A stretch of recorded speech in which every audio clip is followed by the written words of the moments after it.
We spoke with the executive director of the UN's World Food Program, Cindy McCain, last week, and began by asking about the situation in Syria and how her organization is getting food to those who need it most. Well, our deliveries so far have been very smooth, but we need more delivery options open, which is what this was alluding to.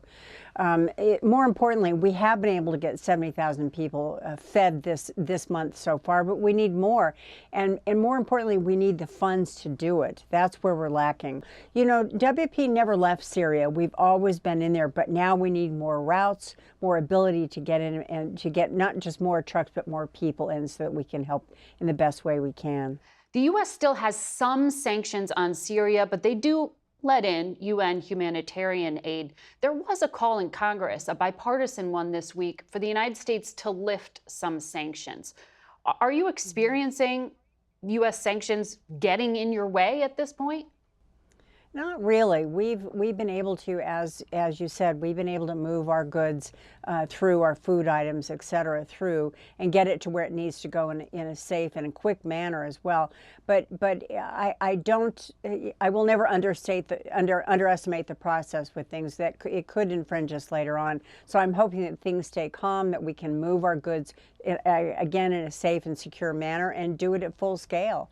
If we can't work at scale, we can't feed. And you said you're short on funds. How much do you need? Oh, worldwide, I could use 17 billion right now, if you want to know the truth. There's so many countries that have absolutely no access to any funding. No one's paying any attention to it. So why did you say funding is down? People are just not paying attention? Yeah, countries are rerouting their funding in different ways. They're choosing to fund things in different manners or not to fund at all. And I'm asking on your show worldwide to please consider once again giving to Syria, because people in Syria will starve to death without it. And we've seen the evidence of great hunger there. You know, you and I have spoken in the past on this program about the U.S.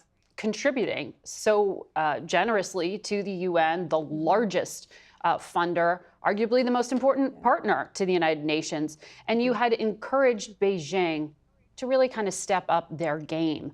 And you had said there was somewhat of a lack of willingness to be a part of working together as a team worldwide. Have you seen any change to that?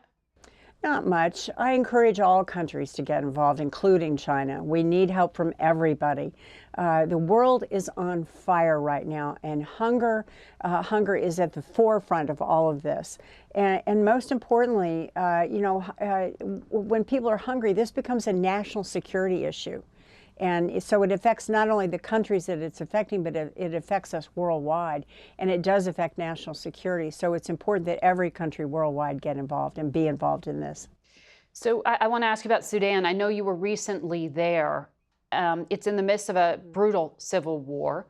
The U.S. has accused both sides of ethnic cleansing. Can you keep trucks going into Sudan to feed people there?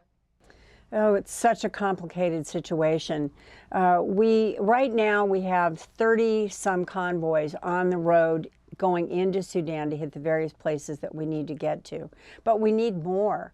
Certainly Darfur has been a big issue, but we have other parts of the country that are just as needy and where famine does exist. As you know, it's been declared there. And we need also to be able to come through Khartoum and make sure that we can access from that direction as well.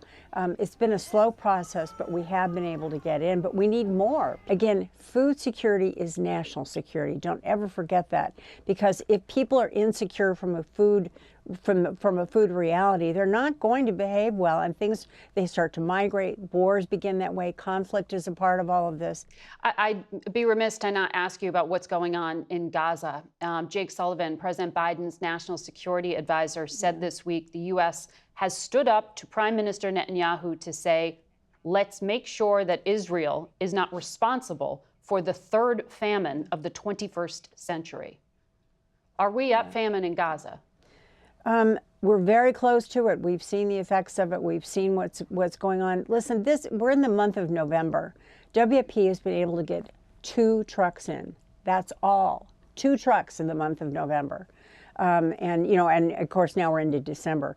This whole issue of not being able to get in is unseemly.